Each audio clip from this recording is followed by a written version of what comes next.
Messi Messi Messi India ടൂറിൽ Messi ഇങ്ങനെ നിൽക്കുകയാണ്. നമ്മൾ ആദ്യം കണ്ടത് സോൾട്ട് ലേക്ക് സ്റ്റേഡിയത്തിലെ ദയനീയമായ കാഴ്ചയാണ്. സോൾട്ട് ലേക്ക് സ്റ്റേഡിയത്തിൽ കൊൽക്കത്തയിൽ മെസ്സി വന്നത് മാത്രമേ മെസ്സിക്ക് ഓർമ്മയുള്ളൂ. അവിടെ ഷാറൂഖ് ഖാനും തൻ്റെ കുഞ്ഞു മോനായ അബ്രാം ഖാനും ഒക്കെ മെസ്സിയെ കാണാൻ വേണ്ടി എത്തി. പക്ഷേ ഈ ആളുകൾ 10,000-ങ്ങളും 20,000-ങ്ങളും 30,000-വും 40,000-വും 50,000-വും ഒക്കെ കാശ് കൊടുത്ത് ആ ഗ്രൗണ്ടിലേക്ക് മെസ്സി ഒരു നോക്കൊന്ന് കാണാൻ വേണ്ടി, ഏറ്റവും ദൂരത്ത് നിന്നെങ്കിലും കാണാൻ വേണ്ടി ടിക്കറ്റ് എടുത്തവർക്ക് മൊത്തം നിരാശയായിരുന്നു ഫലം. മെസ്സിയുടെ ചുറ്റും ക്യാമറാമാൻമാർ, സെക്യൂരിറ്റികൾ, പൊളിറ്റീഷ്യൻസ്, സെലിബ്രിറ്റീസുകൾ, അങ്ങനെ മെസ്സിയുടെ തല പോലും കാണാൻ പറ്റാത്ത രീതിയിൽ ആളുകളൊക്കെ ഇങ്ങനെ ആ വെയിലത്ത് ഇങ്ങനെ നോക്കുന്നുണ്ടായിരുന്നു.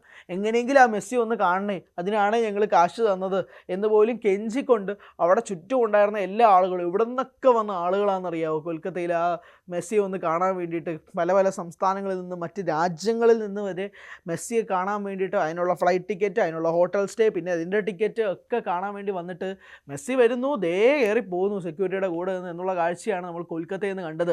സ്വാഭാവികമായിട്ടും നുള്ളിപ്പിറക്കി വെച്ചിരുന്ന കാശ് മുഴുവൻ മെസ്സിയുടെ കൂടെ ഒന്ന് കാണാൻ വേണ്ടി മാറ്റി വെച്ചിരുന്ന ആളുകൾ കാലി പൂണ്ട് രംഗത്തേക്ക് ഇറങ്ങി.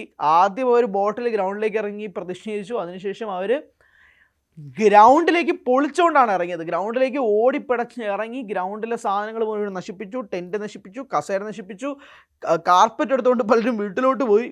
അങ്ങനെ നമ്മൾ കണ്ട ഏറ്റവും മോശം അവസ്ഥയിലേക്ക് ഇന്ത്യയെ പിടിച്ച് മാറ്റിയെന്ന് വേണമെങ്കിൽ തന്നെ പറയാം. ഇനി ജന്മം ചെയ്ത മെസ്സിയും റോഡ്രിഗോ ഡി പോളും ലൂയിസ് സുവാരസും ഒന്നും തന്നെ കൊൽക്കത്തയിലേക്ക് വരില്ല എന്ന് മനസ്സിലാക്കിയ ഘട്ടത്തിൽ നിന്നുകൊണ്ടാണ് കഴിഞ്ഞ ദിവസം ഹൈദരാബാദിൽ പരിപാടി നടക്കുന്നത്. തെലങ്കാന CM രേവന്ത് റെഡ്ഡി ഉൾപ്പെടെയുള്ളവർ മെസ്സിയോടൊപ്പം ഗ്രൗണ്ടിലേക്ക് വന്നു. ആൻഡ് മെസ്സിയോടൊപ്പം ഒരു 1-on-1 ടച്ചൊക്കെ രേവന്ത് റെഡ്ഡി നടത്തി. മെസ്സിയായിട്ട് ഓട്ടിക്കുകയൊക്കെ ചെയ്ത കാഴ്ചയൊക്കെ നമ്മൾ കണ്ടിട്ടുണ്ടല്ലോ. മെസ്സി കൃത്യമായിട്ടൊരു പാസ് രേവന്ത് റെഡ്ഡിക്ക് കൊടുക്കുന്നു. രേവന്ത് റെഡ്ഡി അവിടെ തിരിച്ചടിച്ചു കൊടുത്തപ്പോഴേക്കും മെസ്സി പോയി അത് ഫെച്ച് ചെയ്യേണ്ടി വന്നു. അതായത് വെക്കേഷൻ ആഘോഷിക്കാൻ വന്ന മെസ്സിയെ ട്രെയിനിങ് പ്രാക്ടീസിന് വേണ്ടി അങ്ങോട്ടും ഇങ്ങോട്ടും ഓട്ടിച്ച രേവന്ത് റെഡ്ഡിയെ കണ്ടു. ജസ്റ്റ് ഒരു ഫൺ ഫാക്ട് പറഞ്ഞാൽ രേവന്ത് റെഡ്ഡി CM ആണ്, മെസ്സിയെ പോലെ ഫുട്ബോൾ പ്ലെയർ അല്ല, ബട്ട് സ്റ്റിൽ ഒരു ഫൺ ഫാക്ട്. പക്ഷേ ആ പരിപാടി നൈസായിരുന്നു. ഹൈദരാബാദിൽ നടന്ന പരിപാടി വളരെ നൈസായിട്ട് നടന്നു. അതിനുശേഷം മെസ്സി ആരാധകർക്ക് ഫുട്ബോൾ എടുത്ത് അടിച്ചു കൊടുത്തു. സ്റ്റാൻഡ്സിലേക്ക് ബോൾ പോയി. പലർക്കും വളരെ കൃത്യമായിട്ട് മെസ്സിയെ കാണാൻ സാധിച്ചു. നീറ്റ്ലി കോർഡിനേറ്റഡ് പരിപാടിയായിരുന്നു. കൊൽക്കത്തയിൽ നിന്ന് ഹൈദരാബാദിലേക്ക് നോക്കുമ്പോഴേക്കും മറ്റേ തോട്ടും കായലും കടലും തമ്മിലുള്ള വ്യത്യാസം ഉണ്ടായിരുന്നു എന്ന് വേണമെങ്കിൽ തന്നെ പറയാം. അങ്ങനെയായിരുന്നു 2 ഫംഗ്ഷൻസ് നടന്നത്. കൊൽക്കത്ത ഒരുമാതിരി രീതിയിലേക്ക് മാറിയെങ്കിൽ ഹൈദരാബാദിൽ വളരെ നീറ്റായിട്ട് പരിപാടി നടന്നു. മുംബൈയിലും വളരെ നീറ്റായിട്ട് പരിപാടി നടന്നു. ഡൽഹിയിലേക്കാണ് ഇനി മെസ്സിയുടെ യാത്ര. അതിൽ വിരാട് കോഹ്ലി ഉണ്ടാകുമോ ഇല്ലയോ എന്നുള്ള ചോദ്യങ്ങളൊക്കെ നിൽക്കുകയാണ്. ഉണ്ട് ഇല്ല എന്നൊക്കെ മനസ്സിലാവുന്നുണ്ട്. കഴിഞ്ഞ ദിവസം with legend master blaster Sachin ടെണ്ടുൽക്കറിനൊപ്പം മെസ്സി ഫോട്ടോ എടുക്കുന്നു. ആ ഫോട്ടോ വൈറൽ, ഇപ്പോഴും വലിയ രീതിയിൽ വൈറലായി പോയിക്കൊണ്ടിരിക്കുകയാണ് ആ ചിത്രങ്ങൾ. അതിനുശേഷം ഇപ്പോൾ വിരാട് കോഹ്ലി ഉണ്ടാകുമോ എന്നുള്ള സംശയങ്ങളൊക്കെ നിൽക്കുകയാണ്. ഇഫ് വിരാട് മീറ്റ്സ് മെസ്സി, അത് വേറൊരു രീതിയിലേക്ക് വീണ്ടും സോഷ്യൽ മീഡിയ കത്തുന്ന കാഴ്ചയിലേക്കാണ് നമ്മൾ മാറാൻ പോകുന്നത്. ആ കാഴ്ചയായിരിക്കും വരാൻ പോകുന്നത് എന്നുള്ളതും കൂടി വ്യക്തമാക്കട്ടെ. ബട്ട് എങ്ങനെ തോന്നുന്നു നിങ്ങൾക്ക് ഈ മെസ്സിയുടെ ഈ ഇന്ത്യൻ ടൂർ എന്നുള്ളതാണ് എൻ്റെ ചോദ്യം. കേരളത്തിലേക്കൊക്കെ വരായിരുന്നതാണ്, പിന്നെ എന്താ സംഭവിച്ചതെന്ന് നമുക്കറിയാം. അതുകൊണ്ട് നമുക്ക് അതിനെപ്പറ്റി സംസാരിക്കേണ്ട, അത് മാറ്റിയേക്കട്ടെ. നമുക്ക് നമ്മുടെ വിഷമം നമ്മുടെ ഉള്ളിൽ നമ്മൾ ഇങ്ങനെ വെച്ചേക്കട്ടെ. മെസ്സിയെ കാണാൻ പറ്റാത്തതിൻ്റെ വിഷമം എൻ്റെ കൂട്ടുകാർക്കും എനിക്കൊക്കെ ഉണ്ട്. പക്ഷേ എന്ത് ചെയ്യാൻ പറ്റുമോ, നമുക്ക് അത് പോട്ടെ. പക്ഷേ മറ്റ് സംസ്ഥാനങ്ങളിൽ വന്നിട്ട് ഇതുപോലുള്ള പ്രശ്നം, ഒരിടത്ത് കലാപം, വളരെ ബാക്കി 2 നല്ല വൃത്തിക്ക് നടന്നു. അപ്പോൾ അങ്ങനെയൊക്കെ നിൽക്കുന്നൊരു സാഹചര്യത്തിൽ എന്ത് തോന്നുന്നു? കൊൽക്കത്ത ഈവൻ്റ് ഒക്കെ കഴിഞ്ഞപ്പോഴേക്കും സത്യം പറഞ്ഞാൽ മെസ്സി ഇനി ഏരിയയിലേക്ക് വരില്ല എന്നാണ് ഞാൻ വിചാരിച്ചത്. പിന്നെ ഹൈദരാബാദിൽ ഒരു ഫ്രണ്ട്ലി മാച്ച് ഉണ്ടായിരുന്നു. അത് കാണാൻ വേണ്ടിയിട്ട് മെസ്സിയും സുവാരസും ഒക്കെ അവിടെ നിൽപ്പുണ്ട്. അവരൊക്കെ വളരെ ഞെട്ടലോടെയാണ് കണ്ടത്. എന്തോന്നാണ് ഈ കാണുന്നത്, ഇതുപോലൊരു കളിയല്ലേ ഞങ്ങളും കളിക്കുന്നത് എന്ന് പറഞ്ഞുകൊണ്ടാണ്. But India is an upcoming football team. നമ്മൾ വളർന്നുകൊണ്ടിരിക്കുകയാണ്.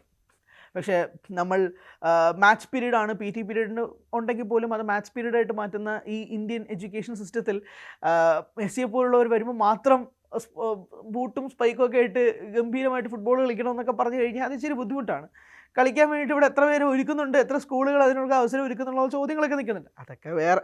പക്ഷേ പറഞ്ഞു വരുന്നത്, അദ്ദേഹത്തെ പോലൊരു ലെജൻഡൊക്കെ ഇവിടേക്ക് വരുമ്പോഴേക്കും നമുക്ക് നമ്മുടെ ഒരു സ്കിൽസ് ഷോക്കേസ് ചെയ്യാൻ വേണ്ടിയിട്ടുള്ളൊരു സംഭാവനയൊക്കെ നടക്കട്ടെ എന്നുള്ളതും കൂടിയാണ് പറയാനുള്ളത്. പക്ഷേ കമ്മിങ് ടു ദ പോയിൻറ്റ്, മെസ്സിയുടെ ഇന്ത്യ ടൂർ വളരെ ഗംഭീരമായിട്ട് മുന്നോട്ട് പോയിക്കൊണ്ടിരിക്കുക എന്നുള്ളതാണ് എൻ്റെ പേഴ്സണൽ വിലയിരുത്തൽ.